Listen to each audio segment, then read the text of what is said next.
Welcome to the Artist Studio. I'm Michael, and I'm a reference associate here at the Ritter Public Library. Today we'll be speaking with Timothy Balda, and he is a woodcarver and bonsai artist from Lorraine. Tim, do you want to tell us a little bit about yourself? Yeah, I've been a wood carver for forever, 30 years or more maybe. Um, my uncle taught me how to carve back then by throwing me a chunk of wood and an old rusty X-Acto knife. And from that point, mostly self-taught. And it became therapy for a while. It became a way to get away from the world and get some things done. And then it turned into an income. And I make about 20% of my living doing wood carving. And I do all kinds, big, wide variety of carvings. In fact, if it used to be called the Ireland Cancer Center, I'm not sure what it's called now. It's at the intersection of 57 and Route 2. If you go there and you look at the stylized corpus that's on their wall and all the lettering, that's my work. Oh, okay. I've done work for the Cleveland Browns, the Cleveland baseball team. I did a lot of work for the Cleveland Lumberjacks, churches, restorations. Like Lorraine National Bank took over a building in downtown Elyria and they needed things replaced and redone, and I did all the carving for them. Oh. And it's a fun way to make a little bit of a living, meet lots of interesting people. Well, you obviously sent over some images, so I'm going to share some of these. People can get an idea of what you do. So this is the first one. I thought this was a good one to share first because it has a couple of the different kinds of styles you work on. You can see this whole thing here. Oh, of course, it's doing the dual thing there. Yeah, you want to tell us a little bit about this? Yes, the one in the foreground there, the plate, that's a style of carving called chip carving. It's Swiss in origin. That's actually my specialty. If someone would ask me what I'm best at, it's the chip carving. That's all done with one knife, one very sharp knife. And mostly what I do now in chip carving is original designs, a lot of organic designs, flowers and trees and that kind of thing. The piece in the back is a carving made from the bark of a cottonwood tree. I get the cottonwood bark from Canada, and it comes to me anywhere from 2 inches to 6 inches thick and 1 foot to 8 foot long pieces. And just the bark off the tree. It's not the wood underneath. It's a very interesting medium to work in, lots of creativity, lots of potential. I have a lot of fun with cottonwood bark. Wow. I mean, do you have to get all of your wood specially ordered then, or? All of my wood is specially prepared. It's collected up in British Columbia, and I have specifications. It needs to be certain thicknesses and has to be certain lengths and things like that. And it's collected by actually two young ladies and their mom. And I think one is 9 and the other is 13. And this is their little business on the side. Wow. And they provide me with all the cottonwood bark that I use. I will carve upwards near 3,000 pounds of bark a year. Wow. Okay. You said that you said it was your uncle that first taught you? Yes. 30 years ago. So how did you, where did you learn to, what different types of wood you needed and where you can order the wood? Lots of trial and error and asking lots of other carvers, lots of other questions. Wow. Some people will say that they're self-taught. I prefer the term village taught. I've been taught by a village. So all these people I've met across the time. So now, so you also have some images you sent like this. Looks like you make like signs and stuff. Yes, I do. And these are all carved also? Those are all hand carved. Wow. The sign that you see there is, again, that's a chip carving style, only it's more my style. It's more organic. You can see the flowing leaves and the lettering. I specialize in lettering. I love doing lettering. And then the pulley that's to the left there is an old barn pulley Wow. that came to me all rusted and nasty, and cleaned up the metal, made a new round part for the center, and did the carving on that round part. And as you can tell, I like lettering and sayings and things like that. One of the things I like to do a lot is use things like old butter churns and hay racks and those like that that pulley there, where you mix different metals and you know. So you're sort of incorporating like antiques into your work then. Yeah, taking old things and making them new again, and mixed media, having glass and metal and different things along with the wood to give it some character, have some fun. And then this is another one of the wheels that you sent us. Yep, that's a plate. It would sit in a on a stand, and those are what I call my drunk roses. You see all the petals that go all different kinds of ways and have everyone has a different shape, and that's proprietary design. You see it on a lot of my carvings. I'll incorporate that in the band, and like I said, those are good. Those are my drunk roses. Wow. And then I think the next one I have to show is your workstation, it looks like. That's my workstation, which is actually immediately to my left here. I'm in my studio.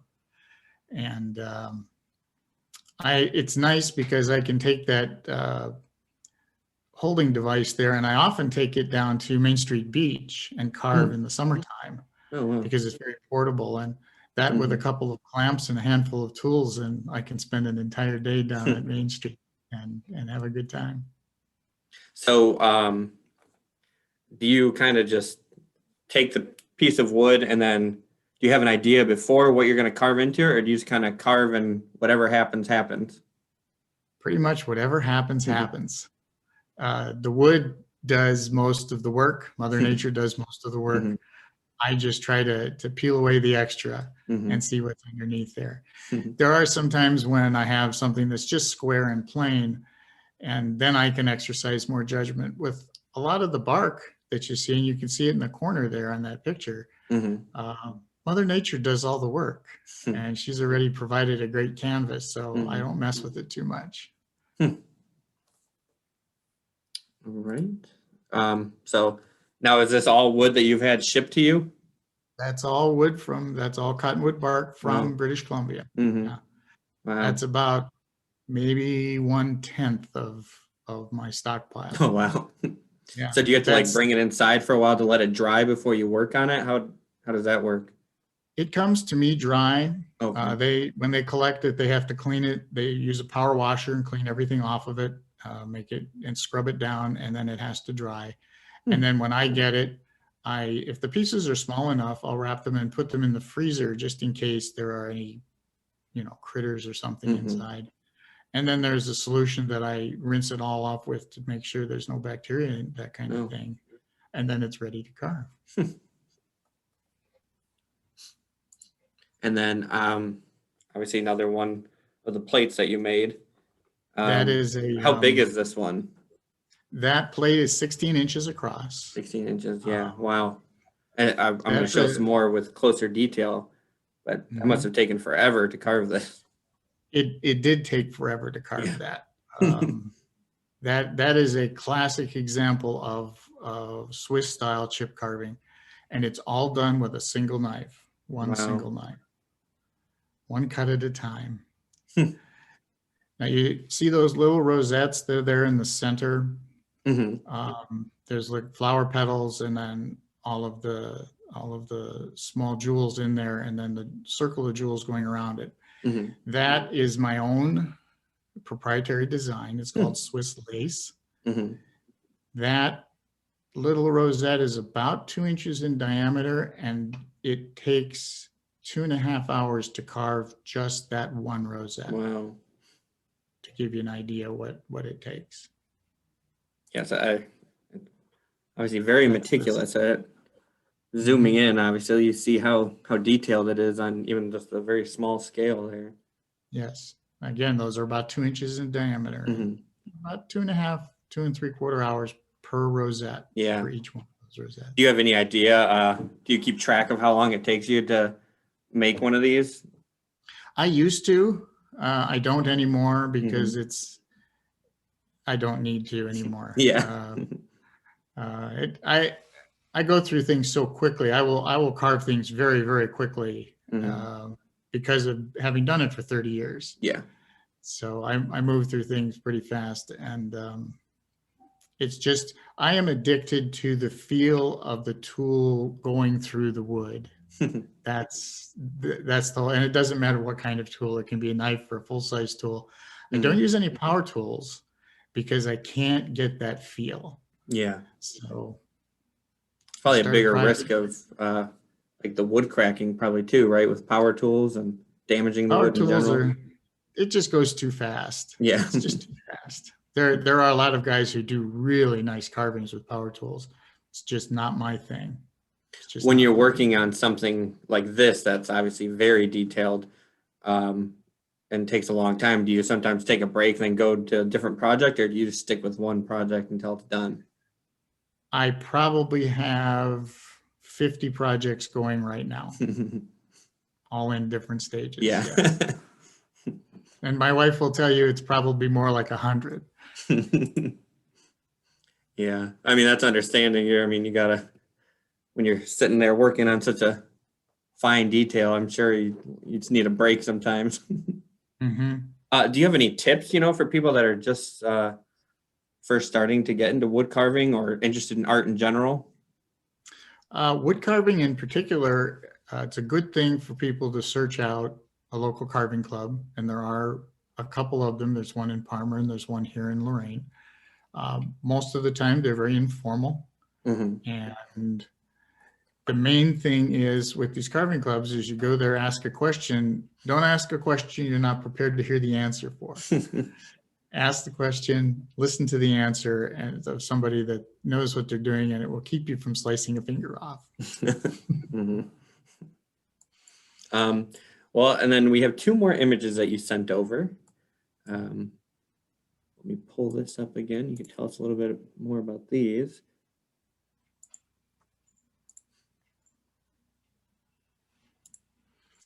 So you sent over several images of this style as well. How long have you been doing these, and how long does it Cottonwood take? bark.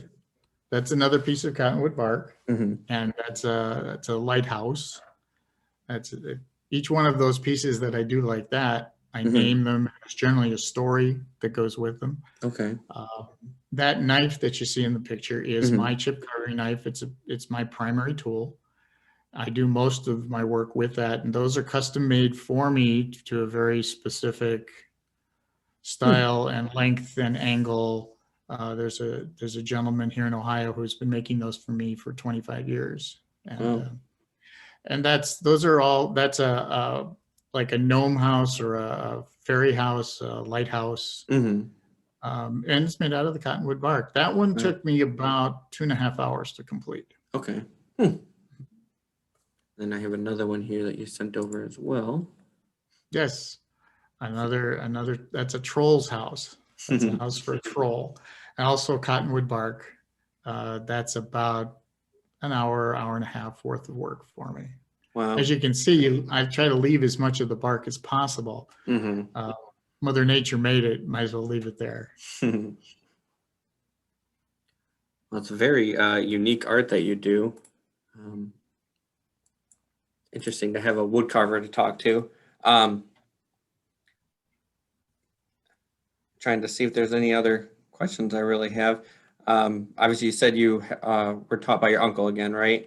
Did you have any other teachers that inspired you? Or are there any specific artists that inspire you throughout your career? Yes, there's one gentleman in Chicago. His name is Wayne Barton, and he is a world-known chip carver. He and I have been friends for many, many years. My work has appeared in a couple of his books, and I spent a 2-hour class with him with 40 other guys in Parma years and years and years ago. And obviously it stuck. Mhm. But Wayne is probably the best of the best. Yes. Okay.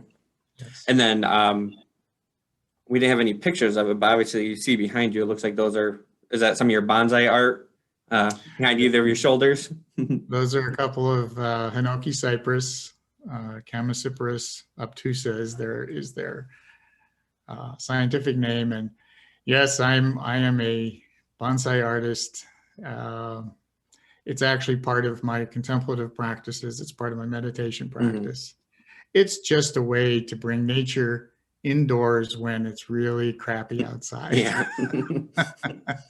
So I get to play in the dirt a little bit every day, and that's How long have you been doing that? about a year. Yeah. Not long. Not long. Something new to do, and you said something.